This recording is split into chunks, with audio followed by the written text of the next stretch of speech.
Bonsoir à tous, bienvenue sur le plateau Equinoxoir, votre décryptage quotidien de l'actualité de lundi à vendredi entre 19h et 21h. Le ministre des Enseignements secondaires porte à la connaissance du public que mardi 14 janvier 2020, Monsieur Djomi Tchakounte Boris Kevin, professeur de mathématiques en service au lycée de Panké Djinoum dans la région de l'Ouest, a été morte la tête de son camarade, mais il s'est finalement retrouvé en train de trancher le doigt de son camarade. Ceci s'est passé ce matin au lycée bilingue d'Obala.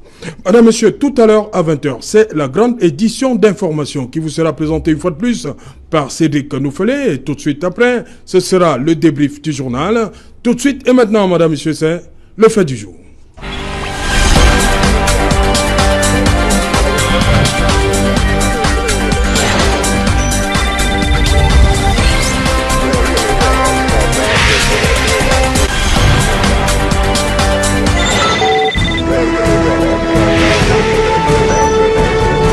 Violence en milieu scolaire, comment s'en sortir? Pour en parler, je suis avec Christian Diok. Bonsoir Christian Diok. Bonsoir Serge Alain. Voilà, vous êtes chercheur en sciences politiques, c'est bien cela? Effectivement. Mais vous êtes spécialisé dans la participation des jeunes en politique. Bienvenue une fois de plus. Tout le plaisir, le nôtre. Voilà. Bonsoir, docteur Louison Essoba. Bonsoir à Serge Alain autour. Je salue avec respect les nombreux téléspectateurs d'Equinox TV. Permettez-moi également, si vous en avez gré, de saluer les autres copanélistes avec lesquels nous allons certainement éclairer la lanterne des nombreux téléspectateurs qui nous regardent. Docteur Louison Essoba, enseignant de droit public à l'université de Douala. C'est bien cela, à la faculté de sciences juridiques et politiques, au département de droit public. Elie Tchobma, bonsoir. Bonsoir Serge Alain. Voilà, vous êtes spécialiste en gestion des risques, c'est bien cela? C'est bien cela. Mais je vous ai invité ce soir en tant que parent. Oui, Serge Alain, je dois dire que je voudrais m'excuser auprès des téléspectateurs parce que au moment où vous m'avez invité, j'ai même tenté de me dérober. Mais avec ce mot, quand vous m'avez dit en tant que parent d'élève, et pour ce jeune garçon que j'ai vu dans les réseaux sociaux, je me suis dit il fallait que je sois là pour faire honneur à sa vie. Ok, merci. En face de vous, Raoul Lemopi. Bonsoir Raoul. Bonsoir Serge. Voilà, Raoul Lemopi, vous êtes enseignant de philosophie au lycée bilingue de Brazzaville. Nous sommes dans le 3e arrondissement de Douala. C'est bien cela? C'est bien cela. Je commence par vous, Raoul Lemopi. Comment une partie de la communauté éducative, c'est-à-dire les enseignants, se sent après le drame de Colbison? Ok, monsieur Serge, merci de me passer la parole peut-être en premier lieu. Je veux commencer par dire bonsoir à vos nombreux téléspectateurs. Je vais dire me voir d'abord tout en noir vêtu. Vous portez le deuil? Oui, sans dit long. En pareille circonstance, vous allez me permettre de sacrifier, n'est-ce pas, au rituel qui exige dans cette circonstance d'observer une minute de silence. Mais à défaut de cela, que nous ayons tous une pensée pieuse pour le repos de l'âme de notre collègue disparu. Je serais un peu mal à l'aise de faire remarquer que le problème est un problème sérieux. Les enseignants partout se sont trouvés en danger. Je suis un peu indigné de savoir... Est-ce que vous aviez cours ce matin, M. Lemopi? Moi, je n'ai pas fait cours parce que je vous dis... Votre emploi de temps prévoyait que vous ayez cours aujourd'hui? Effectivement. Vous n'avez pas fait cours? Non. Par rapport à ce qui s'est passé en Colbison? Non, pour la simple et bonne raison que moi, je pense sincèrement qu'il faut éviter de continuer dans la danse macabre qui consiste, n'est-ce pas, pour les macabées à aller se prosterner devant leur bourreau. Et un peu comme si chacun attendait son tour pour passer à la potence. Et du haut de mon expérience dans le domaine de l'enseignement, je n'ai pas trouvé utile, n'est-ce pas, de sacrifier à ces rituels des Maccabées. Voilà. Christian Diop, vous avez appris la nouvelle hier aussi? Effectivement. La jeunesse. Est-ce que vous avez essayé de comprendre l'acte du jeune, du 4e? Effectivement, Serge Alain, nous l'avons appris avec tristesse, n'est-ce pas, le décès tragique et ignominieux de ce congénère. Mais nous voulons comprendre les mobiles d'une telle action. Et les mobiles sont, n'est-ce pas, à rechercher dans le processus de socialisation, n'est-ce pas, de notre société. Aujourd'hui, n'est-ce pas, la question de la délinquance en milieu scolaire et universitaire est devenue un phénomène social majeur qui, même en un moment, peut s'avérer un phénomène politique. Parce que c'est comme une certaine, comment dirais-je, conjonction de plusieurs éléments qui arrivent, n'est-ce pas, à déconstruire le socle identitaire, le socle social en lui-même de la société qu'est l'école. Et si au niveau de l'école, ça commence à arriver à ce niveau, on se demande bel et bien quel est le segment de la société qui ira mieux. Et il faut déjà noter qu'il y a deux éléments qui contribuent à la socialisation de ces jeunes. Le premier élément étant, n'est-ce pas, l'élément premier qui est la famille. La famille est le premier fondement, n'est-ce pas, de la socialisation.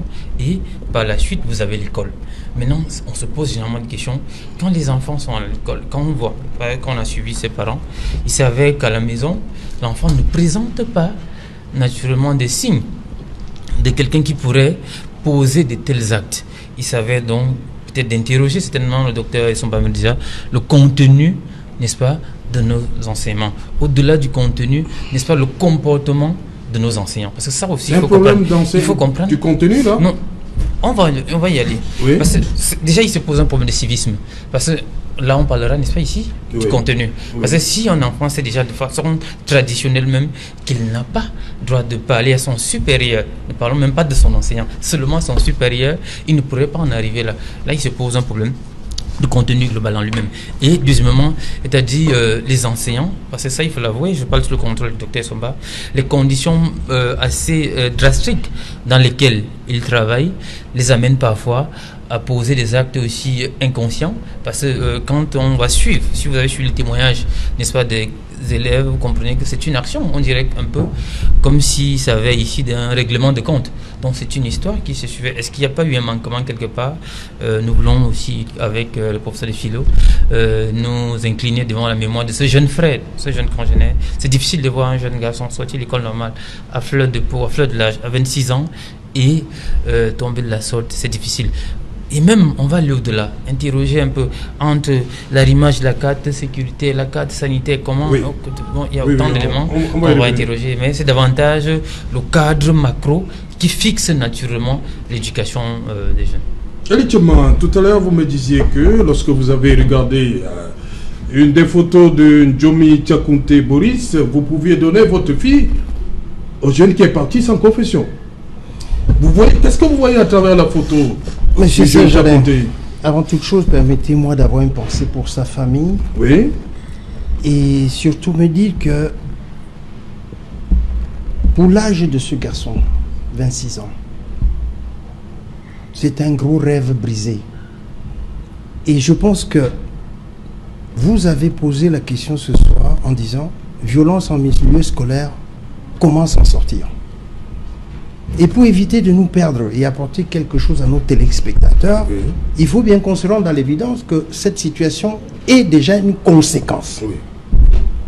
Et pour qu'on se comprenne très bien, nous devons interroger les causes qui peuvent nous amener aujourd'hui dans notre société à se trouver dans ce genre de situation.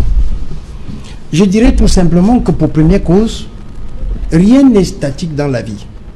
Parce que moi, quand j'allais à l'école, après les années des indépendances, les établissements scolaires étaient soit le public, soit confessionnel. Et à l'époque, il y avait l'instruction civique et la morale, ce qui obligeait un comportement. Et nos parents, à l'époque, l'enseignant était pour nous d'abord le père, avant le père à la maison.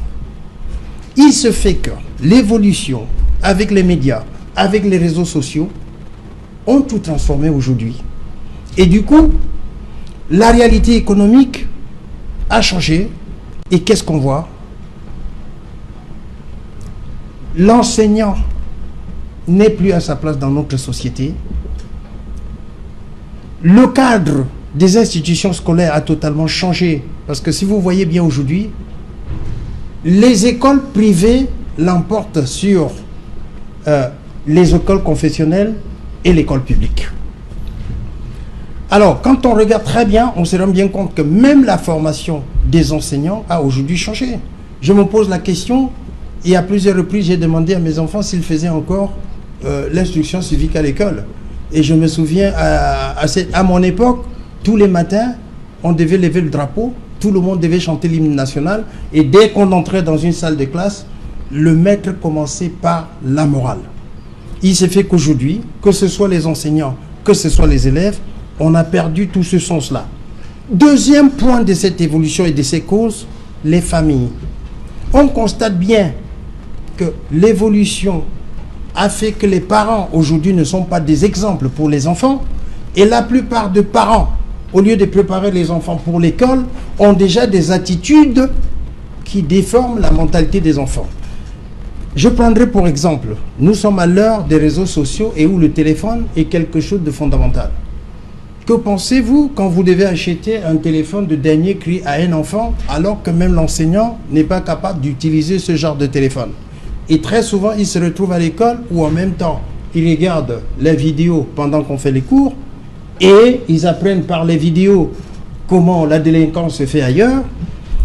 Et lorsqu'on a une conséquence comme celle-là aujourd'hui, nous avons l'habitude, lorsqu'on regarde les médias occidentaux, de dire la délinquance des jeunes, c'est plutôt en Occident. Ça nous arrive parce qu'ils voient bien comment ça se passe ailleurs. Donc les parents ont quelque part démissionné sans être les exemples qu'étaient nos parents. Alors, si on prend de manière collective pour les parents, regardez bien.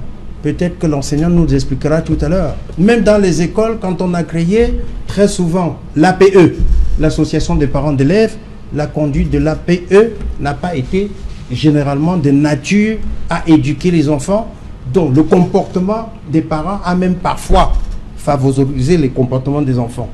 En dernier ressort, pour parler de cette évolution, si je prends l'État, je vous ai dit qu'à notre époque, les écoles publiques étaient en termes de nombre au-dessus des écoles privées. Si on voit aujourd'hui, c'est les écoles privées et les collèges privés ou les universités privées qui prennent le dessus sur le public. Et j'ai essayé de regarder, je ne suis pas sûr de mes statistiques, mais depuis qu'on parle de tous ces événements-là, vous allez bien constater que la plupart se passent dans les établissements publics. Alors, il se fait que par ailleurs, l'enseignant qui à notre époque étaient nos parents sont aujourd'hui clochardisés et qui parfois dans leur comportement sont bafoués, et face à toute cette situation on peut avoir toutes les conséquences dont nous voyons aujourd'hui.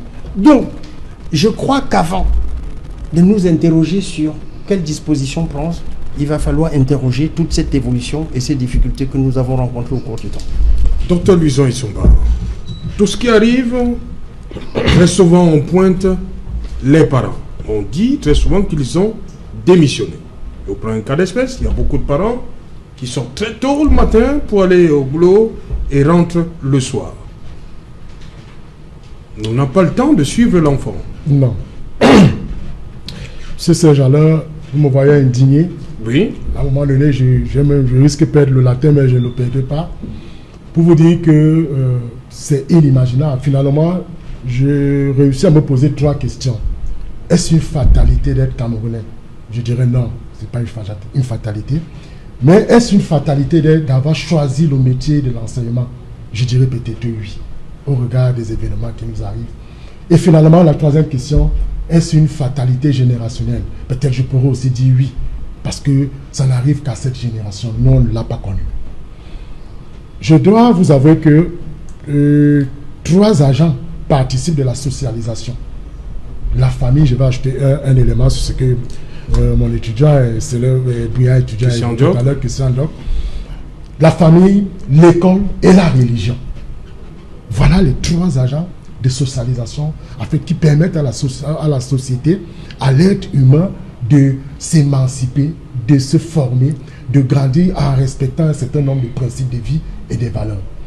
Alors, nous constatons que la première phase de socialisation, qui est la famille, a véritablement jeté l'éponge. Vous voyez, aujourd'hui, vous avez évoqué les sorties des parents le matin. Oui, peut-être les contingences de la vie peuvent l'expliquer, mais on ne peut pas les dédouaner totalement. Parce que, moi, je dois vous avouer, mon père, quand nous rentrons, même s'il rentrait à 2 heures, il nous réveillait tous. pour dire, mais Somba, viens, assieds-toi. Tu as retenu quoi aujourd'hui? Au moins une ou deux choses avant de nous laisser aller se coucher. Donc, le parent était d'abord celui-là qui vous formait au plan familial. Avant maintenant de vous renvoyer au sein de la société, c'est-à-dire au niveau de la deuxième phase de socialisation qui est l'école. Et maintenant, on se rend compte que monsieur Serge Alotou, le grand frère venu le dit, nos parents, en fait, étaient les enseignants, étaient nos enseignants, parce que même le père biologique, quand vous faisiez un truc au père biologique, il vous disait, je vais vous accuser chez votre enseignant. Et vous aviez la peur de votre vie, parce que le lendemain, vous savez ce qui vous attendait à l'école.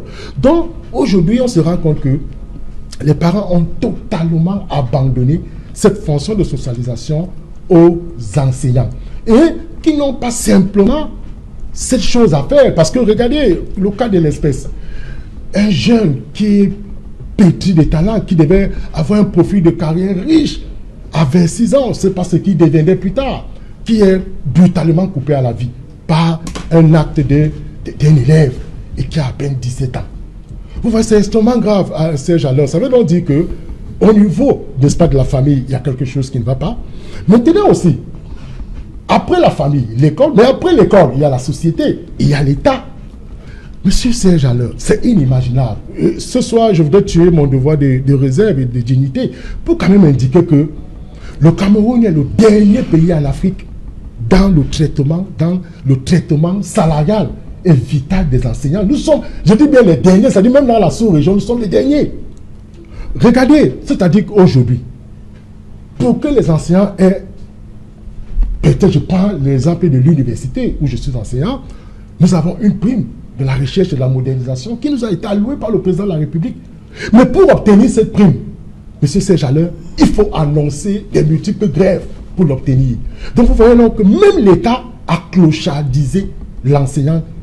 Et ça fait donc de sorte qu'aujourd'hui, lundi, vous aurez une administration civile qui mettra un enseignant à genoux, ouais, dans l'impunité totale. Mardi, au lycée de Bonassama, oui, vous aurez un commandant de gendarmerie. Un gendarme a tabassé copieusement responsable du bilingue de Bonassama. Vous aurez le mercredi, à Bafoussam, un militaire qui va taper une enseignante, la flageller copieusement. Vous aurez le jeudi, un parent qui va estimer que nous sommes payés en jetons. Il dit que, ils disent généralement, ces fonctionnaires payés en jetons. Donc, pour traduire la minimisation, c'est-à-dire que le caractère réduit de l'enseignant, c'est-à-dire que nous sommes réduits à la mendicité. Le parent dit, ces fonctionnaires payés au jeton. Et enfin, le vendredi, les stockages déportés par les apprenants. Ce dont nous passons le feu sacré du savoir, que nous formons, que nous, nous éduquons pour le rayonnement de la science et le développement de l'État. Donc, M. Serge Alotou, ce que nous vivons au Cameroun est extrêmement grave. Ça veut donc dire quoi? Ça veut dire simplement que, finalement, nous allons demander à nos 3 ministres de l'éducation de base, du ministre de l'enseignement secondaire et le ministre de l'enseignement supérieur de nous créer des temples d'apprentissage de karaté et du kung-fu. Peut-être aussi demander au délégué général de la Sécurité nationale de nous permettre de porter les armes. Parce que ce que nous vivons, il faut le dire aux Camerounais, c'est extrêmement grave. Et regardez aujourd'hui la situation. Le grand frère l'a dit, l'enseignant a perdu de son autorité. Il a perdu de sa sacralité. C'est-à-dire que je situe l'enseignant au niveau de la dimension de Dieu, de la sacralité, parce que l'enseignant est un être sacré. Passer le savoir, c'est quelque chose d'extrêmement riche dans un pays. C'est la raison pour laquelle dans la hiérarchisation des ministères dans un État, ou du moins dans la hiérarchisation de la construction d'un État, on commence par construire le palier de l'éducation. Après l'éducation, on construit le palier de la santé. Après le palier de la santé, on construit le palier de l'agriculture. Et après le palier de l'agriculture, on construit le palier de la justice. Voilà, à mon sens, les 4 paliers qui doivent s'équilibrer en allant dans la logique de permettre donc d'assurer dans un État le rayonnement de cet État. Parce qu'on va vous dire, avec l'éducation, on forme un citoyen, et sans éducation, on en perd un citoyen, et on poursuit en disant que une fois que les portes de l'école se ferment, ce sont celles des prisons qui s'ouvrent. Okay. Donc, M. Serge Alain Autou, vraiment une autre pensée profonde pour cet enseignant et sa famille et son épouse s'il en avait. Je pense pour ma part qu'on doit revenir tout à l'heure sur les différentes responsabilités. Raoul Lemopi, dites-moi, vous pointez un doigt accusateur sur qui ce soir? Vous les enseignants? Les élèves ou l'État? Moi, je pense qu'il faut avoir... Pour les parents? Je pense qu'il faut avoir une vision holistique de la situation. Oui. Et parce que le docteur Lusion Essomba a eu à analyser un aspect qui véritablement devrait retenir mon attention.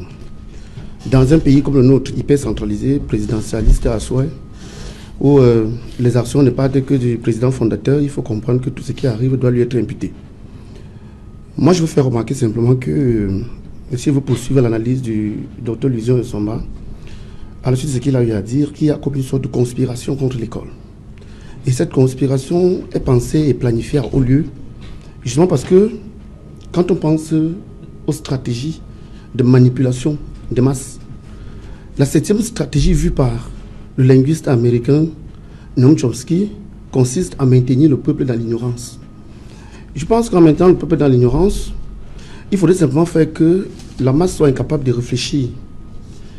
Utiliser donc l'ignorance comme une méthode de contrôle de masse. À ce niveau, je pense que le régime en place est en train de réussir à son jeu. Nous avons longuement évoqué le sort des enseignants dans les écoles, que ce soit l'école primaire, que ce soit le secondaire, que ce soit dans les universités. Le docteur Lusion Essomba, justement, a mis le doigt dans la plaie parce qu'on comprend que le fait de payer les enseignants, n'est-ce pas, en monnaie de singe, ne relève pas de l'incapacité, par exemple, de l'État à améliorer leurs conditions de travail. Et dans la catégorisation vue et souhaitée par Noam Chomsky, il y a le 8e point qui m'a beaucoup intéressé, c'est encourager le public à se complaire dans la médiocrité. Parce qu'une fois qu'on a réussi le pari de réduire tout le monde, n'est-ce pas, en un océan d'ignorants, il ne reste plus qu'à faire la promotion des activités parasitaires qui occupent l'individu. Vous voyez les jeunes qui sont n'est-ce pas, victimes de ce que moi j'appelle le syndrome du canapé. Ils sont assis là à longueur de journée, ils zappent, ils apprennent à danser tel ou tel type, ils copient ou telle chose dans un suivisme moutonnier parce que le sens critique leur fait défaut. Ils peuvent copier ce genre de choses, mais à qui profite tout cela? Justement à ceux qui planifient cela à partir du haut lieu. Parce qu'il faut avoir le courage de le dire. Il faut clairement dire que dans un état sérieux ou bien normal, les enseignants depuis 92, 90 ne peuvent pas se plaindre pour les mêmes choses. La chose minimale, garantir la sécurité. Parce que justement, les questions que nous sommes en train de débattre ici posent un problème sérieux. C'est la sécurisation de l'école. L'école est devenue un mouroir. Et à qui profite tout ça? Les enseignants meurent. Moi, je dis toujours, si on veut faire une lecture globale de la situation, pour justement mettre un peu de l'eau au moulin du docteur, on peut se poser la question, qui nous gouverne? C'est le chef de l'État, Paul Biya. Parmi ces enfants, lequel est enseignant? Si nous prenons le Premier ministre, lequel des enfants enseignants? Si on prend le ministre de l'enseignement secondaire, lequel des enfants enseignants? Si on prend le ministre de l'enseignement supérieur, lequel des enfants enseignants? Vous allez voir comment se bouscule. C'est le mot de pays, vous dites que c'est parce que le métier d'enseignement est réservé à certaines personnes. Moi, je veux dire... Ceux qui sont au pouvoir ne veulent pas que leurs enfants soient des enseignants, c'est ça? Moi, je veux vous dire la vérité sèche. Oui.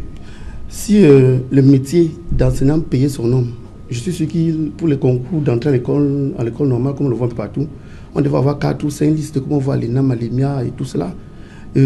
Madame Lyonga a introduit son concept de Clean School. Je pense qu'un an, peut-être quelques mois, après sa nomination à la tête de notre ministère, j'ai peur de dire que Clean School est devenu Kill School and Teachers. Parce que véritablement, on ne voit pas des mutations profondes qu'on a annoncées en grande pompe. Oui. Et on se demande si justement on n'est pas en train d'envoyer les enfants des pauvres à l'abattoir.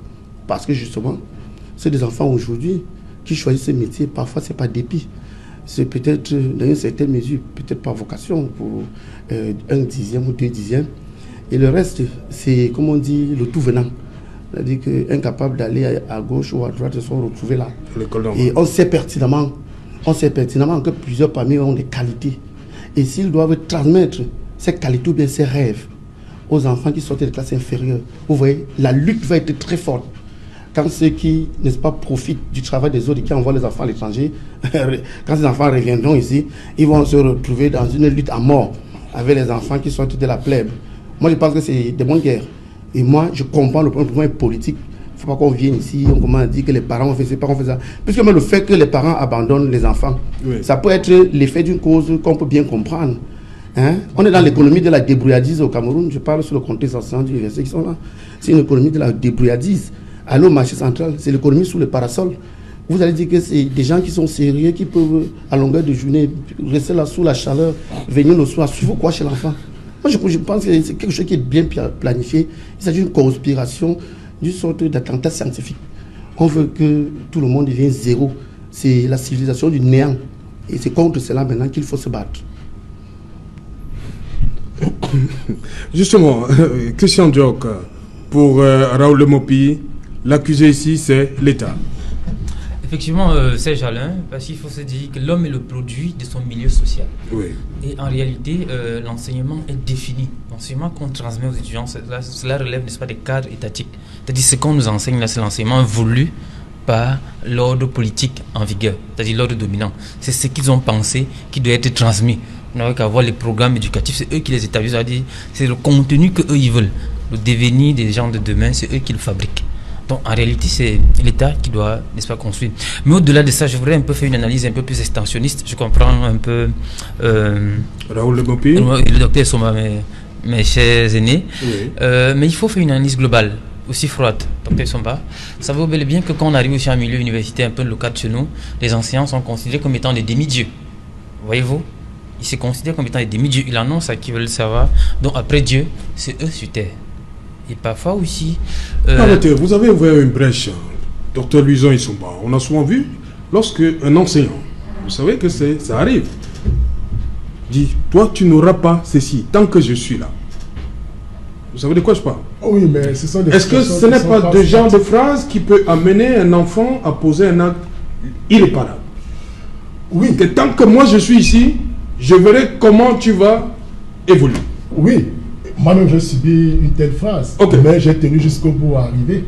Oui. C'est-à-dire, moi, j'estime que ce sont des phrases, ce sont des mots qui ne permettent pas à la personne de rester éternellement là. C'est-à-dire que la vie étant statique et dynamique, il faut compter sur cela. Oui. Parce que ce qu'il dit, il a véritablement le moyen de vous bloquer. Mais comptez aussi sur Dieu et sur ce que la vie est dynamique. Moi-même, j'ai eu les mêmes mots. Mais on m'a dit, tu vas aller soutenir tel doctorat. Voilà. Allez-y, Christian. Oui, vous voyez bel et bien quand même que le docteur Somba vous dit que c'est un fait, c'est de la réalité. Et ça aussi, c'est pour comprendre, n'est-ce pas, qu'elles ne sont pas pour justifier cette violence, pour comprendre que cette violence aussi symbolique est généralement aussi opérée à l'endroit des étudiants et des jeunes apprenants. C'est parfois difficile. Et pour reprendre le cas un peu du jeune Njonou, il faut comprendre que là on est en milieu scolaire. Oui. Et en milieu scolaire, on est dans une période d'adolescence. Ça, c'est une analyse purement fraude. Et qui dit période d'adolescence, dit, n'est-ce pas, effervescence au niveau de la croissance. On acquiert de nouveaux comportements. Il faut donc que ceux qui, n'est-ce pas, construisent la chaîne, parce que là, il faut qu'on parle de la chaîne éducative. Si on s'arrête seulement à un seul maillon, on aura éludé les trois maillons, c'est-à-dire les parents, les enseignants. On parle de la communauté éducative. De la communauté éducative. C'est pour ça que je parlais des chaînes. Donc, et chacun ici, à un moment donné, a échoué. Ça, la vérité est aussi ça. Il faut également le dire. À chaque niveau, on peut relever, n'est-ce pas, une part de responsabilité. Je veux prendre le cas des enseignants. Il faut dire, moi également, j'ai toujours rêvé d'être enseignant. Je vais déjà remercier le docteur Somba qui m'a envoyé pour la première fois dans une salle enseigner des jeunes frères. Merci, docteur. Donc, et chaque fois qu'on est là, on subit parfois des violences. Et au-delà des violences purement économiques, il y a en elle-même des éléments psychologiques. Et il y a des... J'ai parlé de curricula tout à l'heure. Dans notre environnement, vous voyez un peu des éléments comme la psychologie. La psychologie enseignée où? Voyez-vous, à quel niveau elle est considérée chez nous, au pays? Du coup, on voit ça comme ça ne sert à rien. Pourtant, si on avait par exemple des psychologues et des psychiatres à chaque niveau, on comprendrait quand même, on pourrait expliquer, docteur Prof Raoul, on pourrait comprendre les comportements des uns et des autres. Surtout si on est dans une approche purement holistique. Parce que dans une approche holistique, on dit la société nous est transcendante. Elle s'impose à nous. Donc forcément, elle exerce une certaine violence sur nous. Et une fois qu'elle exerce cette violence sur nous, chaque individu cherche, n'est-ce pas, à un moment donné, à pouvoir repousser cette violence. Et il faut donc un cadrage qui permet, n'est-ce pas, ces gens-là, de pouvoir, n'est-ce pas, réguler naturellement. Et c'est à ce niveau où le rôle de l'enseignant, qui en réalité d'abord est parent à la base, parce que le docteur Sommet, le doyen vous ont dit tout à l'heure que le parent était le maître était considéré ici comme étant le Dieu. C'est-à-dire, on avait même peur de l'enseignant plus que du parent. Ça veut dire à ce niveau, il y a eu quand même une césure entre ce qui s'est passé par le passé. Aujourd'hui, il faut comprendre, oui, il y a la responsabilité étatique, mais il y a également une certaine responsabilité professionnelle. C'est-à-dire, tant de la part des enseignants que la responsabilité individuelle même des parents. Parce que pour tout parent, aujourd'hui, il n'est que voir de... Quand vous faites un peu une certaine paronomie des activités ou les métiers qui puissent exister aujourd'hui, on promeut naturellement des bandits, des fémans et autres au détriment des enseignants. Et ça, c'est à l'État de pouvoir, n'est-ce pas, juguler ce genre de choses, quitte à ce que si on veut vraiment avoir des citoyens bien formés, des citoyens aguerris, des citoyens qui pourraient prendre la relève, je ne veux pas aller dans la logique de... Comment dire, d'une construction. Parce qu'en réalité, là, moi, j'en reviendrai notamment à cette confrontation qu'Achille Bembe parle, n'est-ce pas, entre les aînés sociaux et les cadets sociaux. Parce qu'en réalité, ici, les aînés sociaux ne veulent pas, en réalité, promouvoir une certaine alternative pour les cadets sociaux. Et c'est comme une violence. Et qui dit maintenant violence, qui dit à chacun a ses moyens de défense. Pas pour justifier, en réalité, l'acte ignominieux qui a été posé par ce jeune gens, mais en réalité, il y a des éléments qu'il faut comprendre dans la société. Notre société est essentiellement gangrénée. Donc on ne saurait seulement se limiter à la délinquance juvénile. Il y a également la délinquance sénile. Ça, il faut le dire. Oui. La délinquance sénile est davantage plus difficile, à des conséquences désastreuses sur la délinquance juvénile. Parce qu'au niveau de la délinquance juvénile, on a encore des éléments de resocialisation. On peut avoir des éléments... C'est ce qui manque certainement aujourd'hui. L'État devrait au moins construire des éléments. C'est-à-dire, on prend un cas. Ça pourrait se faire à deux niveaux. Premier niveau, là on va dans ce que M. Raoul disait tout à l'heure. Il faut sécuriser, n'est-ce pas, le milieu scolaire. Et sécuriser le milieu scolaire passe par créer des cadres qui mettraient ici en sécurité, n'est-ce pas, ces élèves. C'est-à-dire, première chose, si on constate naturellement des comportements déviants de la part de certains élèves, on les envoie dans des institutions appropriées. Il me semble qu'au Cameroun, il y a eu un truc comme ça qui existait il y a peut-être 50 ans, à Bitamba, l'Institut camerounais de l'enfance, oui. Bitamba. Mais aujourd'hui, c'est plus le cas, ça n'existait pas. Donc il n'y a pas de cadre comme cela et c'est difficile. Donc l'État a échoué. Les parents également, pas forcément les parents, la famille, qui en réalité est le premier socle, c'est-à-dire la barrière numéro 1 où tout doit se passer, a également été délitée. Et aujourd'hui, il est question ici de rétablir l'échelle de valeur.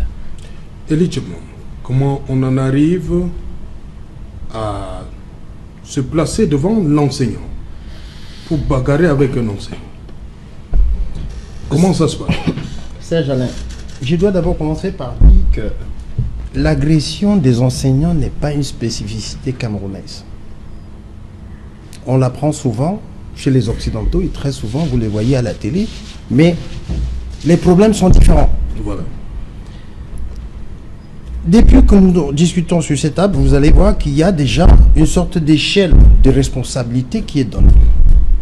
Il y a l'État, il y a les parents, il y a les enfants, puis il y a les enseignants.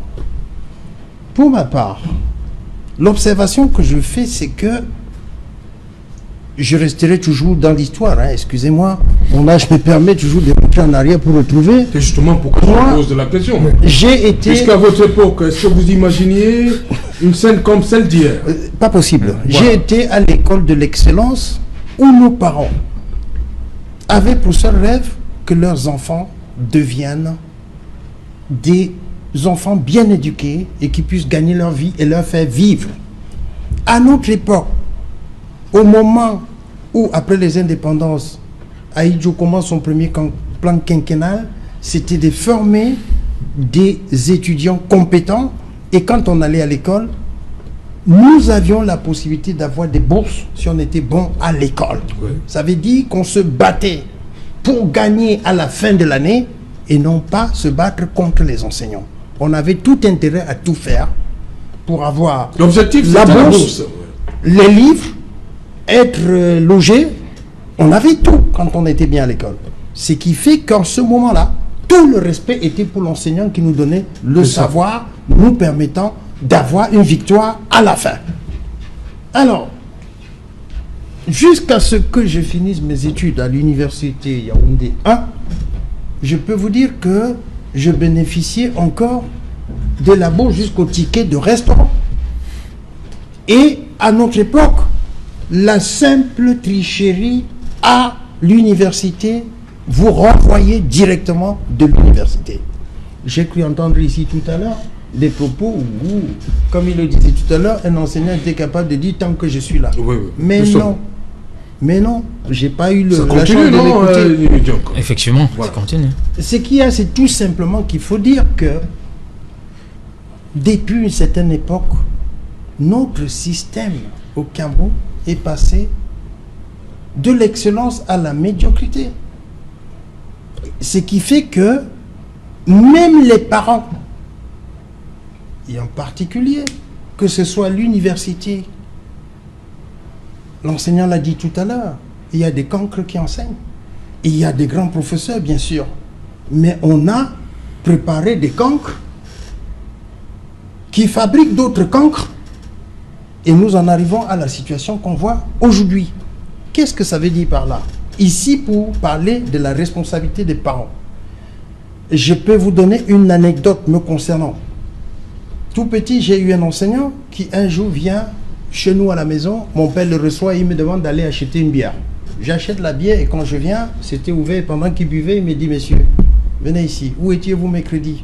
Alors j'ai mis le doigt sur la bouche et je peux vous rassurer qu'il s'est levé. J'ai eu ma dose. Et pendant que j'ai couru pour sortir, mon père m'a bien dit: monsieur, quand il sera parti, il vient prendre ma dose. C'est pas pour autant que ce traitement a fait de moi quelqu'un d'autre. Ça m'a pourtant rendu ce que je suis.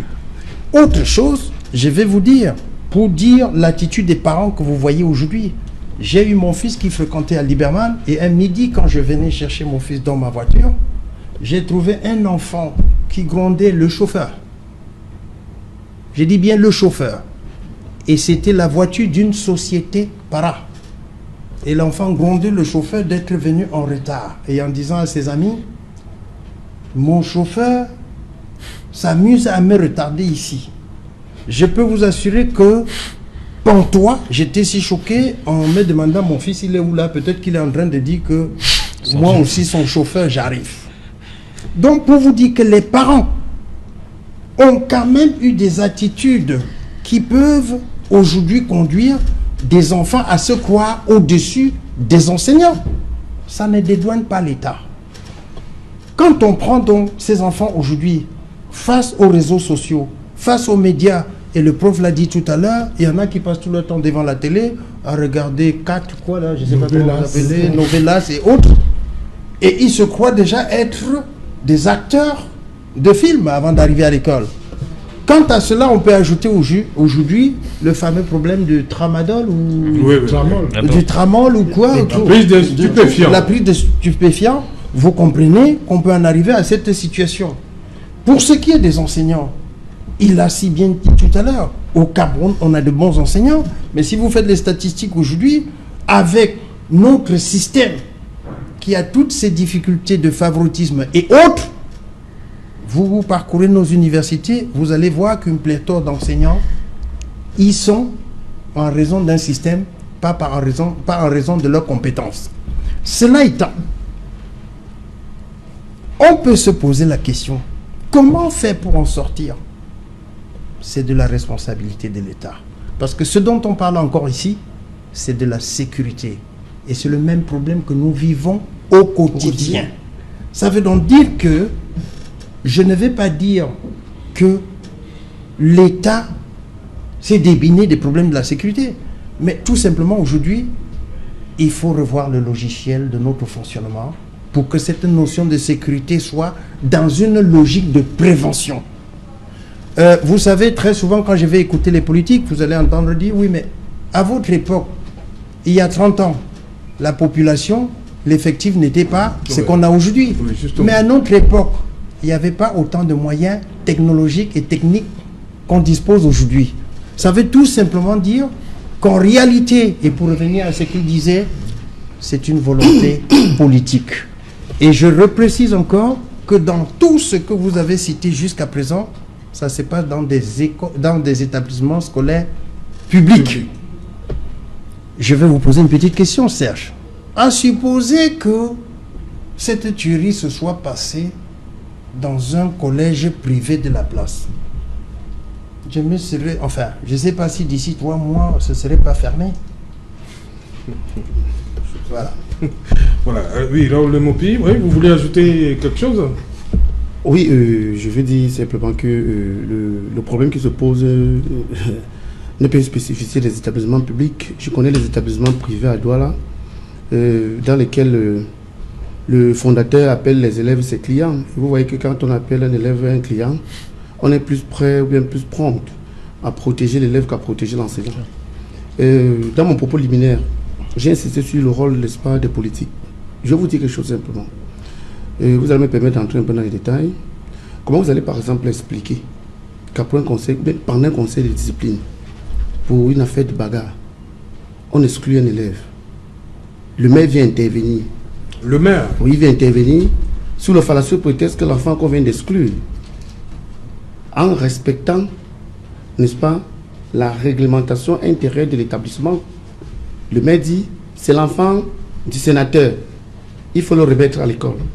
Je veux quand même vous dire, parce que je suis un praticien sur le terrain, je veux vous dire que vous avez commencé à évoquer quelque chose qu'il faut qu'on essaye de toucher ça en profondeur. Vous avez fait comprendre que le problème de la violence n'est que le prolongement d'une violence sociale, une violence parfois organisée et structurée. Justement, les élèves que nous avons dans les établissements, que ce soit dans les lycées ou les collèges, viennent même d'abord d'où? Ça, c'est la première question. Il faut essayer de réfléchir sur les questions de recrutement. Pour vous dire que quoi? Pour vous dire simplement que sur 80% d'élèves qu'on recrute, je peux mettre ma main au feu. Ils viennent des lycées? Non.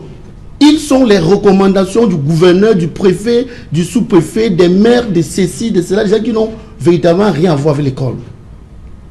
Il y a eu des recommandations où vous voyez le préfet recommander un élève qu'on a exclu. Quand il recommande un élève exclu, est-ce qu'il prend la mesure dans l'établissement? Dans l'établissement où il demande qu'on puisse... Qu'on le remette, en course. Quand vous voyez de pareilles choses, mais vous êtes surpris que le même élève qui a été exclu pour les questions de comportement revient dans le même établissement. Je pense que là, c'est simplement pour en finir une fois avec la victime qu'il a raté la première fois. Moi, je crois que vous avez posé un problème qui est pertinent. Il faut qu'on arrive à laisser, quand c'est déjà les questions d'ordre technique, laisser les spécialistes et les techniciens faire leur travail. Si on laissait par exemple le proviseur, les membres, n'est-ce pas, du cercle de recrutement, de la commission de recrutement, faire ce travail des spécialistes, je peux vous rassurer que les enseignants véritablement formés ont les moyens de débarrasser les salles de classe de cette race d'élèves. Vous êtes plus ancien que moi. Je peux quand même aussi remarquer que, en mon temps, moi j'ai fait le lycée classique de Bertois en 96. Il n'y a pas le recrutement dans le sens où on vient donner les dossiers, on dit il faut étudier. Non. Vous étiez proviseur? Non, j'étais élève. Alors, comment vous savez je veux répondre à la question. Vous étiez élève, vous savez comment ça se passe? J'étais élève. Je vais vous dire comment ça s'est passé. Vous étiez le fils du proviseur? Non, rien de tout cela. Oui. J'avais quand même remarqué que il y avait un concours de recrutement. C'est-à-dire, ceux qui sollicitaient les places allaient composer. Sur la base de cela, il y avait une première catégorie d'élèves qu'on retenait. Après, une sorte d'interview, on retenait définitivement les élèves qui vont faire partie de l'établissement, c'est-à-dire les nouveaux élèves. J'avais quand même remarqué que cette stratégie était payante. Bon, je dis maintenant parce que moi je suis enseignant. J'ai remarqué que cette stratégie était payante. Pourquoi? Parce que ceux qui recrutent ont même d'abord le temps de voir physiquement à quoi ressemble l'individu qu'on recrute là. Aujourd'hui, par exemple, les dossiers viennent de partout. Vous surprenez à la rentrée scolaire avec un vieillot qui n'a rien, n'est-ce pas, envié à un bandit de grand chemin. du quartier. Juste parce qu'il a l'uniforme. Et lorsque vous rentrez dans le dossier de recrutement, vous vous rendez compte que son dossier a été coté par le sous-préfet qui dit qu'il est le chef d'État, le préfet ou bien le gouverneur ou bien telle ou telle personne. Vous voyez, le problème devient grave. C'est pour ça que je parle de complicité structurelle. Si vous permettez, je ne vous coupe pas. Quand je disais tout à l'heure du comportement des parents et de la réalité d'un système qui nous a rendus tous médiocres, ça veut dire quoi tout simplement? Nous, on a là, en tant que parents, de croire que les enfants sont des enfants alors qu'ils sont plus intelligents que nous. Je peux vous assurer que tous nos enfants scrutent nos gestes et savent exactement ce que nous faisons. Comment pouvez-vous penser que vous faites du bien à votre enfant en lui achetant, je dirais, un téléphone dernier cri, alors qu'il sait bien, en voyant à la télé, que votre salaire n'atteint pas l'équivalent de ce qu'il peut acheter un téléphone? Vous faites tout pour envoyer sur l'enfant vos désirs que vous n'avez pas pu avoir.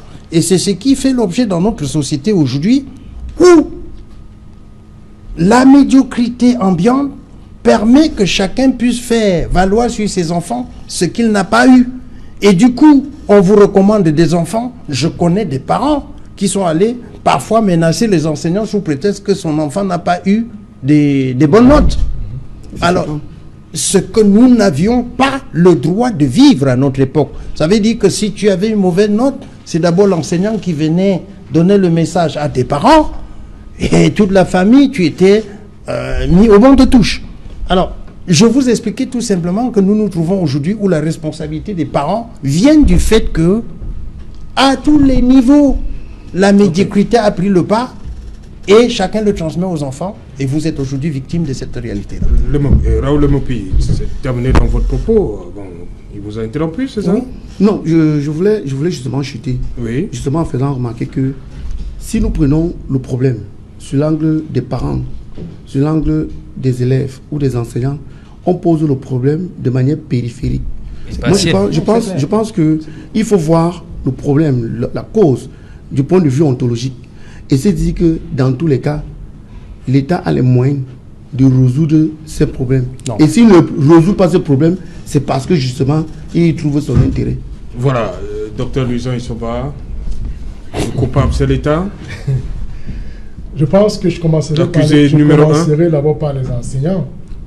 Ah, vous voyez plusieurs coupables. Oui, c'est vrai qu'on peut retrouver dans l'enseignement quelques brebis galeuses. Vraiment dit quelques brebis galeuses. Un peu comme ce que vous avez dit. Vous avez des enseignants qui vous frustrent. Oui. Quand quelqu'un vous dit, je veux voir comment vous allez soutenir pendant que je suis à l'université. Écoutez, ce sont des actes et des propos de nature à vous radicaliser. Heureusement qu'on n'en est pas encore arrivé au pire dans les universités. Pas encore. C'est bien. Ça, voilà. On peut apprécier quand même, non? Oui. Bon, espérons qu'on n'en va pas arriver là. Voilà, on ne va pas arriver là. Merci. Donc, cela veut dire qu'il y a de manière minimale une certaine responsabilité des enseignants. Oui. Mais je voudrais beaucoup plus insister sur la responsabilité étatique. Parce que je vais vous dire, je prends un premier point. Quand je voudrais faire une comparaison, c'est vrai que comparaison n'est pas raison, mais lorsque cette comparaison s'appuie sur des éléments convaincants, tels que ceux que je vais évoquer, regardez par exemple, les enseignants aujourd'hui au Cameroun, je l'ai indiqué dans le propos en prélogomène, sont les derniers en termes de conditions salariales. Allez au Gabon, ici c'est moi au Gabon, allez au Tchad. Je ne veux pas citer les pays comme le Bénin, la Côte d'Ivoire et le Sénégal. Un docteur chargé de cours, c'est-à-dire que qui a mon grade, docteur chargé de cours, il a 1 500 000 le mois. Ce que nous donnons au Cameroun, c'est à vocation essentiellement alimentaire.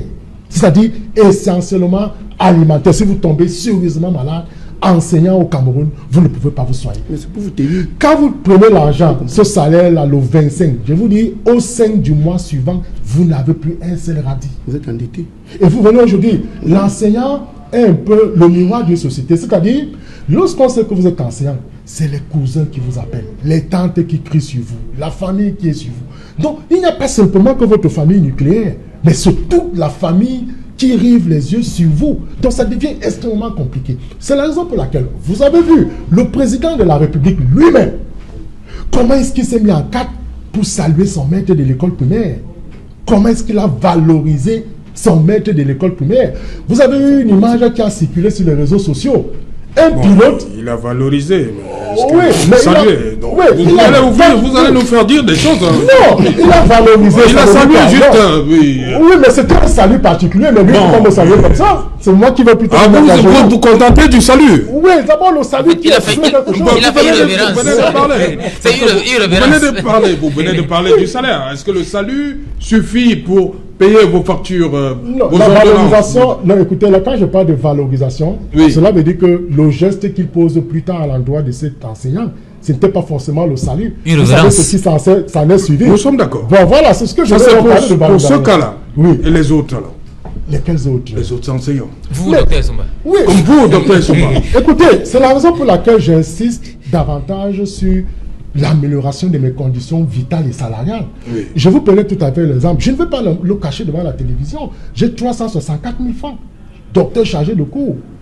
Mais imaginez-vous, si je commence à expliciter les dépenses, vous allez vous rendre compte que en une dépense journalière, on a achevé tout cela, il n'y a plus 5 francs. Et ça devient donc extrêmement compliqué. Comment les parents, comment les apprenants que nous avons auront du respect pour nous? Je vais vous dire, quand nous allons faire les travaux dirigés... Surtout quand vous venez de dévoiler votre salaire, là. Mais oui. Donc demain à l'amphi, ne vous plaignez pas. Non, il n'y a pas de souci. Quand vous allez faire les travaux dirigés, vous descendez derrière une moto. Un étudiant descend aussi derrière la moto. Ou parfois, il descend derrière le taxi. vous descendez derrière une moto. Il descend du taxi. Lui, il descend du taxi. Venez lui expliquer toutes les théories des droits constitutionnels, des finances publiques, des droits constitutionnels. Il ne vous suivra pas. Parce qu'il a déjà le mépris et vous ayant vu dehors. Venons derrière une moto. C'est la note. Mais oui, ce qu'il veut maintenant, en réalité, c'est qu'il est validé. Voilà, parce qu'en fait, la validation d'abord, la compréhension ensuite. Donc voilà, moi je pense pour ma part que l'indicateur premier de cette affaire, c'est que le président de la République, qui a fait des hautes études, connaît l'importance de l'enseignant. Je pense qu'il doit monter sur le créneau à partir de toutes ces affaires que nous sommes en train de vivre, qui sont extrêmement graves. Le président doit monter sur le créneau pour améliorer en 2020 la situation des enseignants. Je dis des enseignants de manière globale. Je ne fais pas une fixation pour les enseignants de l'enseignement supérieur. Et en plus, aujourd'hui, vous voyez des parents. Le principe est rompu. Vous ne pouvez plus taper sur un élève. Jamais. Le parent bondit sur vous. Or, à l'époque, je vais vous indiquer, moi j'ai le souvenir d'abord deux choses. Pourquoi je m'avais fait les lettres? Parce qu'en 6e, mon professeur de mathématiques m'avait donné une gifle légendaire. C'est-à-dire, il m'avait giflé l'oreille et les yeux. J'ai fait près de 2 heures. Je n'attendais rien. Tout simplement pourquoi? Vous savez, le crime, c'est tout. Mais il allait écrire au tableau, comme c'est la mathématique, son pantalon a eu un trou derrière. Donc, quand il se retourne, bon, il avait vu, seul mes dents étaient restées dehors, parce que les autres s'étaient tués. Et il m'a donné une gifle légendaire. Ça fait de sorte que, quand il disait les notes varient de demi à 15 sur 20, dès qu'il dit demi, je me lève le premier. Parce que cela m'avait troublé. Je suis parti faire les lettres, j'ai fui les mathématiques. C'est donc pour dire quoi? C'est donc pour dire que, et il s'appelle Monsieur Sob, André aujourd'hui, je ne vais jamais oublier ce nom. Le vendredi, on avait notre maîtresse coup moyen de Madame Alière et Marguerite. Elle vit encore. Vous voyez comment je retiens les noms des maisons. Elle vit encore et le vendredi, nous faisait la dictée. Lundi, autant de fautes, autant de coups. De coups. Ouais, ça fait on avait de la rectitude. Voilà, merci. On va donc retrouver Cédric Noufelé pour le 20h. Il va nous livrer les titres. Bonsoir Cédric, au menu ce soir. Bonsoir Serge Alain, bonsoir à vos invités. Ce soir, nous parlerons de ce nouveau calendrier de la Coupe d'Afrique des Nations prévu cette fois-ci entre janvier et février 2021 au regard de l'inquiétude de la CAF sur le niveau de préparation du Cameroun. Un comité de suivi a été mis en place pour accompagner le pays dans l'organisation de cette CAN prévue cette fois-ci en janvier et février 2021. Le Cameroun pourra-t-il être prêt à temps? Nous en parlerons dans le journal de 20h. Nous évoquerons également ce soir la 49e commémoration de l'exécution d'Ernest Ouandjé, héros national. Son particulier, qui est encore vivant, raconte les circonstances de l'arrestation, son combat politique et son héritage. A-t-il survécu au sein de l'opinion publique nationale? Élément de réponse à suivre dans le journal de 20h. Et un grand reportage ce soir concernant les déplacés internes résidant dans la ville de Douala. Ils sont plusieurs dizaines dans un domicile qui peine à avoir de quoi pouvoir subvenir à leurs besoins. Malgré les cris d'alerte et les cris de détresse, ils n'ont pas reçu d'assistance jusqu'à ce jour. Nous en parlerons dans quelques instants. Serge Alain.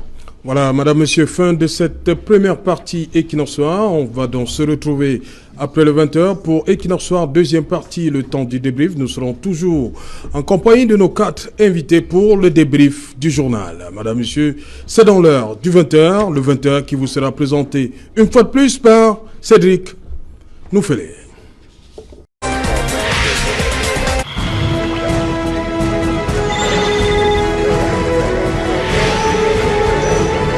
Retour sur le plateau Equinox Soir, la deuxième partie consacrée au débrief du journal, madame, monsieur, toujours en compagnie de Raoul Lemopi, Christian Diok. Il est là également le docteur Louison Essomba et Elie Tchoma. Docteur Louison Essomba, je commence par vous. Vous avez vu ces images des déplacés internes qui se trouvent du côté de Makepem Soke sous le toit de TIF. Docteur Difford et Montfort. Vous avez vu ces images, une cinquantaine où passe l'aide. On voit souvent à grand renfort de publicité. Oui. Cette aide-là est souvent destinée à qui? Monsieur Serge Alain, il faut davantage s'indigner et surtout d'avoir un pincement au cœur de voir les Camerounais souffrir de la sorte. Je pense que vous l'avez si bien dit, à grand renfort de publicité, nous avons vu le ministre de l'administration territoriale indiquait que l'État a mis tout en charge pour la prise de tous les réfugiés et de tous les déplacés internes. Je crois qu'il a annoncé en Mondial Vision, mais ce reportage vient nous permet d'émettre quelques réserves. Parce que quand vous voyez la procédure qu'a suivi monsieur le docteur Joseph Montfort, il dit, il a écrit au maire, il a écrit au ministre de l'administration territoriale, au sous-préfet, il a écrit au ministre de l'administration territoriale, il a même saisi le président de la République. Vous voyez donc qu'il a utilisé toutes les procédures possibles et nécessaires pour pouvoir avoir de l'aide. Mais jusque-là, 1 an plus tard, rien n'est venu.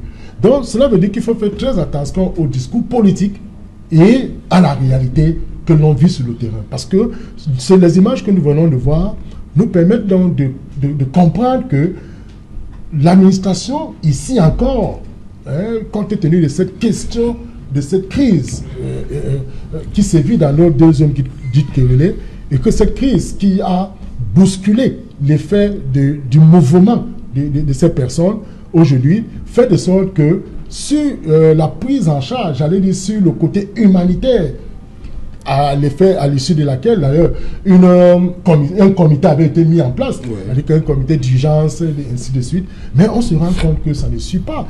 Donc moi, je pense pour ma part que le ministre de l'administration territoriale, d'ailleurs, qui a fait cette annonce de prise en charge, doit donc revenir sur reprendre la pleine mesure de ces images que nous venons de voir et intervenir rapidement pour que la prise en charge soit effective à l'endroit de ces Camerounais que nous venons de voir, dont les images sont véritablement intenables.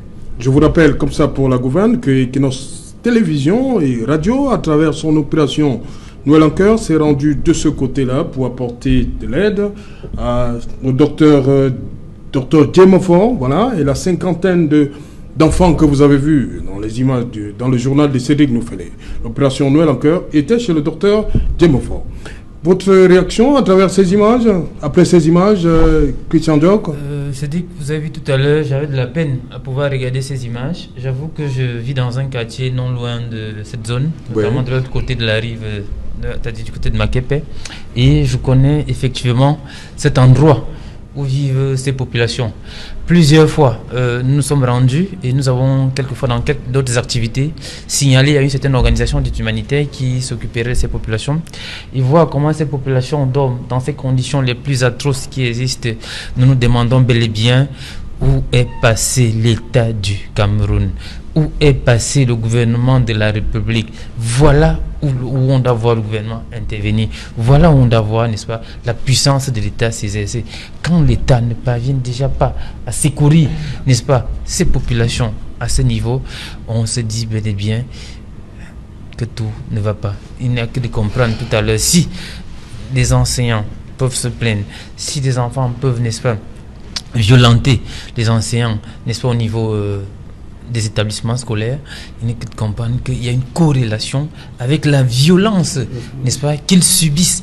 Et ce genre de violence amène généralement à se révolter. Je dis bien, c'est difficile.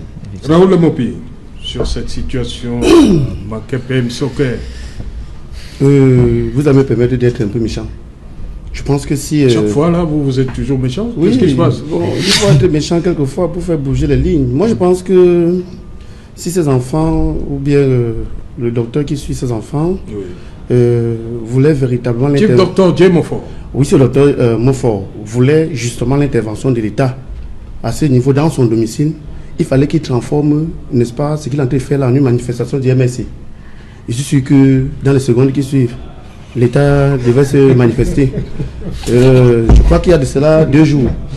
Quelqu'un a fait la promotion, n'est-ce pas, des muscles de l'État qui devraient se mettre en branle pour arrêter les gens qui vont, n'est-ce pas, faire l'apologie du boycott.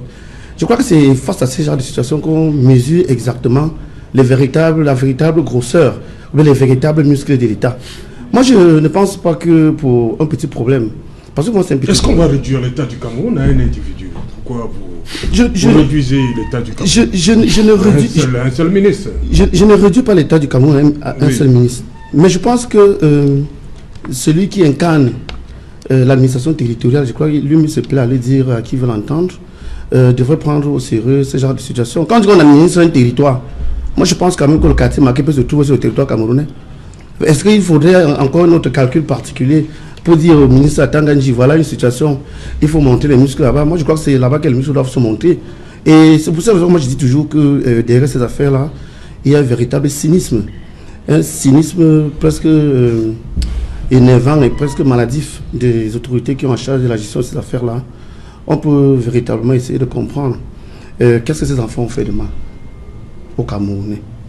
Ceux qui gèrent même les fonds humanitaires, là, quand ils voient ces enfants dormir là par terre, est-ce qu'ils peuvent se faire une représentation de leurs propres enfants en train de se coucher par terre? Moi je crois que il y a parfois ce qu'on appelle une sorte, n'est-ce pas, d'écoute par la sympathie. Et je crois que c'est ce qui manque à plusieurs personnes qui dirigent cet État. Quelqu'un a dit, comme on dit au quartier, qu'ils ont jeté la honte aux chiens. Et je crois qu'il faut penser notre stratégie pour les contraindre à prendre ce problème, n'est-ce pas, par le corps. Et si cela n'est pas fait, je peux vous assurer que ces enfants pourront même faire 5 ans, 6 ans, 7 ans. Certaines partiront de là pour aller en mariage. Rien ne sera fait. Ben, si l'État ne fait rien, vous êtes là, vous pouvez faire quelque chose, sinon... Moi, je sais qui est devant l'État. Moi, je pense qu'il y a... Non, vous faites pas vous apportez un Sapdéry, non? Monsieur Serge, oui. Monsieur Serge, je vais vous dire quelque chose.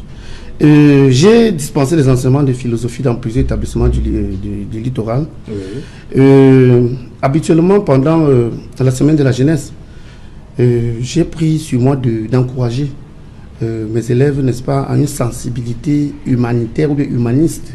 Parce que vous savez, habituellement dans les lycées et collèges, qu'est-ce qu'on fait? On réduit la semaine de la jeunesse à une simple semaine digesto-festive. Ouais. Cette réduction ne permet pas justement à l'enfant de se représenter le futur comme un leader qui doit être à l'écoute des problèmes de la base. Qu'est-ce que moi j'ai fait? J'ai pris l'habitude d'amener mes élèves à créer un petit groupe, à faire des petites collectes et à rendre visite soit à un orphelinat, soit à un prison. Je pense quand même que je ne veux pas me vanter pour dire que j'ai été l'un des rares enseignants à venir à regard social avec mes élèves pour faire un don. C'était pas beaucoup, mais c'est quand même un début de solution. Voilà, c'est pourquoi je dis, si l'État ne fait rien, comme vous l'avez dit, vous pouvez faire la même chose pour les enfants du docteur Diomofort. Oui, je crois que c'est un problème que vous posez. Oui. Et je suis sûr que nous allons prendre ce problème au sérieux, on va voir ce qu'on pourra faire. Ok, électement, le regard de vous qui êtes un peu plus expérimenté que nous sur cette situation. Alors qu'il y a un comité, on voit tout le temps, des camions qui partent et tout ça, mais Dr Diomofort, il a adressé des correspondances, jusque-là, rien. Serge Alain, en pareille circonstance, je ne suis pas sûr que la notion d'expérience dont vous parlez a sa place. Parce que c'est si émotionnel ce qu'on peut voir à la télé qu'on se demande si on vit dans le même pays. Ce qui est quand même assez difficile, c'est de voir comment des enfants peuvent être doublement pénalisés. Ça veut dire quoi, doublement pénalisés? Voilà des enfants qui sont partis sous le fait de la guerre, mais qui arrivent chez quelqu'un qui a un bon cœur de les recevoir, mais malheureusement, qu'est-ce qu'on voit encore? Là encore, ils sont oubliés. Vous imaginez, Serge Alain? Oui. Voilà, on va donc passer au second sujet. La CAN 2021, ce sera au Cameroun, seront à Madamad. Mais on a un sérieux souci. Repositionnons les choses. Ahmad Ahmad était reçu au Palais de l'Unité le 2 octobre 2018 et au sortir, il disait comme ça que la CAF n'a jamais envisagé qu'il y ait un retrait. Mais au mois de novembre, le 30 novembre, lorsqu'il est parti, on nous annonce qu'on ne pourra pas organiser. On ne va pas douter de ce qu'il a dit ce soir, mais est-ce que ça vous arrange? Vous êtes satisfait? Vous n'avez pas quelque part dans vos têtes un autre glissement? Docteur Luison Isoma. Serge Alain Autou, n'oublions pas... Vous êtes optimiste après cette déclaration? N'oublions pas de le souligner avec force et emphase, Ahmad Ahmad est un diplomate. Et vous savez, dans la diplomatie, il ne faut pas toujours accorder du crédit à ce qu'on dit. Parfois, il faut accorder du crédit à l'informel, c'est-à-dire à ce qui n'est pas dit. Ou du moins, ne pas accorder du crédit à tout ce qui est dit dans les contours, parce qu'il y a l'entour qui n'est pas dit. Donc moi, je pense pour ma part que j'ai très peur de cette sortie d'Ahmad Ahmad. Désormais, j'ai beaucoup de recul et de prudence depuis le 2 octobre, c'était le 2 octobre, 2 octobre 2018. Parce que quand il sort, il dit aux Camerounais, la CAF n'a jamais imaginé qu'un autre pays organisera la CAN. En 2019. Tout repose entre les mains du Cameroun. Voilà les propos qui ont rassuré. Et surtout que, bien avant, le président avait déjà annoncé, le président de la République avait déjà annoncé que la CAN sera organisée. On sera prêt le jour D. On sera pour aujourd'hui. Donc les propos d'Ahmad Ahmad ont davantage reconforté les Camerounais. Mais plus tard, on se rend compte que la CAN est retirée. Et on a justement l'impression que quand Ahmad Ahmad rencontre le président de la République au palais, il lui a certainement dit la vérité que la commission qui était venue a rendu un rapport négatif. Et compte tenu du contexte électoral, on ne pouvait pas annoncer le retrait de la CAN. Justement parce que ça allait jouer un impact négatif pour le parti au pouvoir. Parce que... Docteur Luison Isoma, vous voulez nous faire comprendre que par rapport au 9 février, c'est ce qui se passe encore là? Mais justement, qu'est-ce qu'on va dire là maintenant? Maintenant, c'est que ce qui est gênant, c'est que les infrastructures auraient pu être... Encore après cela, après le retrait, le président est revenu, nous dit qu'il y a eu un glissement. J'espère qu'on ne va pas déboucher à une dégringolade. Donc, le président a annoncé qu'il y a un glissement et que les infrastructures devaient être prêtes le jour, c'est-à-dire le jour où l'événement de la CAN devait être lancé. On se rend compte que jusque-là, on peut se féliciter que Japoma est prêt. On voit aujourd'hui sur le terrain les multiples descentes du ministre des Sports, le professeur Nassine Molekombi. On l'a vu sur le terrain, on l'a même vu en train de résilier le contrat d'une des structures qu'on avait confié la réalisation du stade. Donc, moi je dis, s'agissant des propos d'Ahmad Ahmad, je reste très prudent parce que ce monsieur est un diplomate. Regardez aujourd'hui le stade de l'Olimbi, avec le stade qui porte le nom du président Paul Biya. Étudiant un jet de pierre. Cela veut dire si le président lui-même avait annoncé 2 descentes à ce stade, parce que étant à la présidence, à travers des lorgnettes, il peut regarder comment les travaux se mènent. Si le président avait annoncé 2 visites à ce stade, je vous le jure et je vous l'avoue, monsieur Serge Alain Autou, le stade Paul Biya devait être achevé. Parce que ce stade a commencé avant celui de Japoma, qui est aujourd'hui totalement achevé, dont nous attendons juste, comme l'a évoqué le vice-président de la CAF, un certain nombre de réalisations sur le plan des infrastructures routières et les voies d'accès. Donc, moi, je pense que Ahmad Ahmad, en Sourdine, vous avez vu en Sourdine, on est en train de préparer le Gabon. Parce que ce qui risque de se passer, c'est qu'on va estimer que, compte tenu du côté sécuritaire qui n'est pas totalement réglé... Donc, pour vous, on s'achemine vers une co-organisation? Moi, je pense qu'on s'achemine vers une co-organisation entre le Cameroun et le Gabon. Ça, c'est déjà ce qu'il faut voir. D'ailleurs, Ahmad Ahmad nous prépare pour cela. Parce que quand vous suivez, le vice-président vous dit, nous étions à Bafoussam. Voilà. On se rend compte que les hôtels sont positionnés à des distances comment dire, éloigné. Il faut 2 heures pour aller aux entraînements. Pour aller aux entraînements, c'est compliqué. Il vous dit, vous allez à Douala. Et cela veut dire, ces gens-là autour, que la commission a véritablement fait son travail et elle a allé sur le terrain au regard des propos qui sont tenus par le vice-président de la CAF. Donc moi je dis, je mets des réserves à ce qui concerne l'attitude de Ahmad, qui était un homme diplomate, et je sais comment il savait jongler dans la parole. Tout revient maintenant à l'État du Cameroun d'accélérer les travaux. Je ne voudrais pas qu'on débouche sur une dégringolade après une glissade ou après un glissement. Je crois que le président de la République lui-même est conscient de ce que cette année, toutes les infrastructures, puisque le calendrier est revenu en janvier. Voilà, ça met plus de pression. Voilà, ça met plus de pression et nous espérons quoi sur l'activisme du ministre des Sports et de l'Éducation physique pour que rapidement des pressions soient mises sur les structures qui mènent en charge la construction de ces stades. Christian Diok, un comité de veille pour accompagner le Cameroun. Comme disait Cédric en début de journal, on est sous assistance. Un comité de normalisation, c'est bien dit. Maintenant, cette fois-là, ce n'est plus l'Africa Foot qui est mise sous comité de normalisation, mais c'est l'État du Cameroun. C'est-à-dire, c'est tout le pays entier qui essaie. C'est une honte. C'est une honte. C'est une honte pour le pays. C'est un échec diplomatique majeur. C'est-à-dire, on court là, effectivement, moi je ne vais pas parler d'un glissement, mais vers un cassement. On peut même nous la retirer désormais, au lieu de la co-organisation. Alors lui où on va, on est parti de 2019 pour 2020, pour 2021 désormais. À un moment donné, ils vont se lasser. Il me semble que je vois un peu notre pseudo-diplomatie travaillant, utilisant des gens comme Samuel Eto'o, venant pour nous mentir une fois de plus. Voir dans quelle mesure, ce symbole, Samuel Eto'o qu'on utilise à mauvais escient pour en réalité endormir, n'est-ce pas, notre génération, par exemple, nous qui croyons en lui, ou du moins qui avons cru en lui quelquefois, de par ses prouesses, de par ses talents, mais qui en réalité est ici aujourd'hui utilisé comme celui-là qui vient comme un gadget, comme un objet, qui en réalité vient ici pour, appuyer la gâchette où ça fait mal. Quand on voit et tout, on se dit, bon voilà, écoutez, ça pourrait, n'est-ce pas, ne pas être, mais en réalité aujourd'hui où il est, on est en droit, n'est-ce pas, de s'interroger si bel et bien cette CAN aura lieu au Cameroun. De 1972 à 2020, désormais, c'est quand même trop, c'est excessif là. Qu'est-ce que ce régime a fait?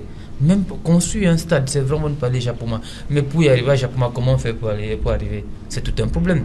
Prenons le cas, par exemple, quand on vous dit, c'est là on parle d'un problème de prévision. Parce que gouverner, c'est prévoir. Vous voulez faire jouer, vous construisez un stade à Kwekon, à Bafoussam. Mais vous dites aux gens qui vont loger à Bangou ou à Bana. C'est-à-dire quasiment 3 heures de temps pour arriver avec une route les routes qui ne fonctionnent presque pas. C'est les nids de poules et tout ce qui va avec. C'est un problème majeur. Et donc, c'est un souci. Pour quelqu'un qui est venu s'entraîner, s'il faut faire 1h30 ou 2 heures, aller-retour, 2-3 heures, oui, c'est difficile. Voilà, en termes d'effort, c'est pas évident. C'est-à-dire, ce régime est vraiment... C'est moins. Voilà, il faut qu'on soit... Nous sommes regardés, il faut qu'on donne les... Oui, je veux dire la qualité quand même. Je veux dire la qualité de Kwekon pour Bangou. Pas tant de Bangou. Si on parle de Kwekon, pour revenir même au centre de la ville déjà, oui. Pour partir maintenant en termes d'embouteillage et tout ce qui va avec, les routes généralement ne sont pas de meilleure qualité, c'est difficile. Ça pourrait même aller au-delà, c'est pas de la surenchère, c'est difficile pour nous autres. Notre génération, nous voulons enfin vivre ce genre de choses dans notre pays, mais c'est difficile chaque fois, on le voit ailleurs. Est-ce qu'on est maudit? Docteur Somba disait, poser ces questions comme est-ce que c'est une fatalité pour nous autres? Non, il faut que l'ordre politique gérontocrate et grabataire de Yaoundé comprenne en réalité que là il s'agit du peuple camerounais. C'est une honte qu'on venait de nous infliger une fois de trop. Et il faut arrêter, vraiment il faut arrêter à un moment donné. Ok. Raoul Lemopi, déjà, partant du stade de Kwekon pour Bangou, Bana, c'est à peu près combien de temps? Aller-retour? Non, pour fixer nos téléspectateurs. Je peux parler de Bana. Oui, Bana, oui. Bafoussam, Kwekon, aller-retour avec les embouteillages, tout ça, c'est entre 2 et 3 heures. Parce que je connais quand même la ville de Bana. Quand c'est une compétition, oui, on ne va pas mettre les équipes dans les embouteillages, on a le temps de baliser. Non, il y a même sans embouteillage, il y a aussi un problème. Ce temps assez long qu'on passe dans le bus assis, ça a de l'effet, n'est-ce pas, sur les performances des joueurs. Je voulais un peu embrayer, n'est-ce pas, sur ce qu'a dit Christian Diop tout à l'heure. Pour me poser la question autrement, est-ce qu'on a même obligatoirement besoin d'organiser la Coupe d'Afrique? Que ce soit dans les différentes villes où il devait y avoir des stades, sortis en disant toutes les dispositions seront prises maintenant pour que dans les brefs délais, tout soit achevé. On se retrouve là aujourd'hui avec un temps qui sera réduit, en train de se dire, est-ce qu'on y parviendra? Si nous sommes tous objectifs à regarder les différents stades, même si les stades étaient finis, est-ce que les infrastructures routières nous permettent d'y aller aisément? Alors, quand on sait bien que d'un autre côté, une partie de notre pays est en guerre, quand on sait bien que le 9, nous aurons des élections et qu'après ça, il faudra mettre en place un gouvernement et préparer pour aller vers une autre direction, j'ai du mal à croire que ce sera de la vérité. Merci Elie Tchama d'être venu. Merci à vous, Christian Diop. Merci, Dr Luisan Essomba. Merci, l'enseignant. Raoul Mopi. Merci, beaucoup de courage à vous, les enseignants. Madame, Monsieur, nous sommes donc arrivés au terme de cette édition. Toute l'équipe conduite par Séverin Tchouban vous donne rendez-vous une fois de plus demain lorsqu'il sera 19h pour Equinox Soir, le 4e rendez-vous de la semaine. Bonsoir, Bamenda.